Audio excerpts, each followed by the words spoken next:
আসসালামু আলাইকুম। সকালে নাস্তার আয়োজন করতেছি। এখানে যে চা বসায় নিছি, এখানে রুটি বানায় রাখছি, পরোটা বানাবো, চা দিয়ে নাস্তা করব। সকাল থেকে কিন্তু বৃষ্টি হইতেছিল, তো এখন আবার একটু থামছে, হালকা একটু রোদ রোদ ভাব। একটু আগেও কিন্তু অনেক জোরে বৃষ্টি হয়ে গেছে। নাস্তার সাথে সাথে এখানে দুপুরের রান্নার আয়োজনও করতেছি। তো অনেক দিন ধরে বিচির ভর্তা খেতে ইচ্ছে করছিল, তো সময়ের অভাবে বানাইতে পারতেছিলাম না। তো আজকে এই যে ইয়ালিফের আম্মু, গোলুর আম্মু কাইটা দিতেছে। আর রান্না করব এখানে বেগুন ভাজবো। এখানে এই যে বেগুন, দেশি বেগুন, আর পেঁপে রান্না করব ডিম দিয়ে। সবজির এত দাম বেড়ে গেছে হঠাৎ করে, চারিদিকে বন্যা হওয়ার কারণে সবজির অনেক দাম বেড়ে গেছে। তরকারি কেটে সব কিছু গোছগাছ করে নিছি, এখন একটা একটা করে রান্না করব। এদিকে এই যে ডিমটাও ভাইজে নিতেছি, তরকারিটা বসায় দিব।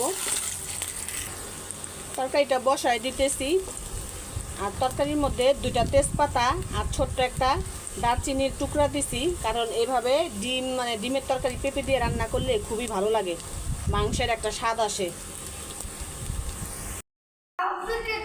তো এবার জন্য অপেক্ষা করতেছে, আইতাছে না, তাই না? নিয়ে আসতেছে না। তুমি বলে দাদার কথা শোনো নাই? হ্যাঁ, কেন দাদার কথা শোনো না কেন? তোমার আরেকজনের জন্য অপেক্ষা করতে হবে কেন? বলছি না যে হুজুর ছুটি দিবে, তাড়াতাড়ি করে আইসা পড়বা, ঠিক আছে?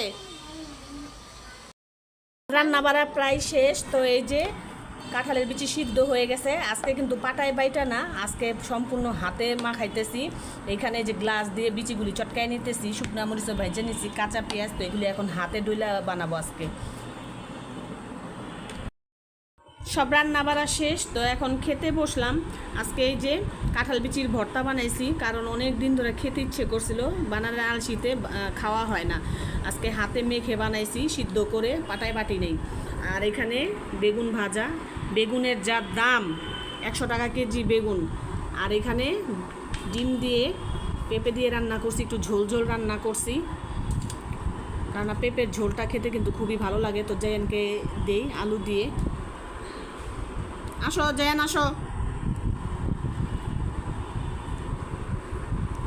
আমি কালকের একটু ভর্তা ছিল, কালকে রাত্রে খেসারির ডালের ভর্তা বানাইছিলাম, এত ভালো লাগছে আমার কাছে খেতে। পরে যা একটু বাচ্ছে, আমি রেখে দিয়েছিলাম ফ্রিজে যে খাবো, তো এখন এটা দিয়ে আগে খাই। সাথে আচারও আছে,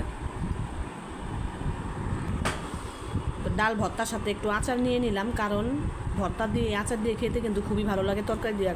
এই আচারটা এত মজা হয়েছিল, বোম্বাই মরিচ আর আম।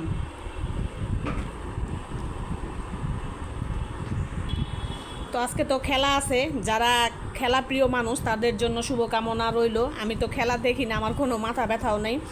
তো সবাই ভালো থাকবেন, সুস্থ থাকবেন। আল্লাহ হাফেজ।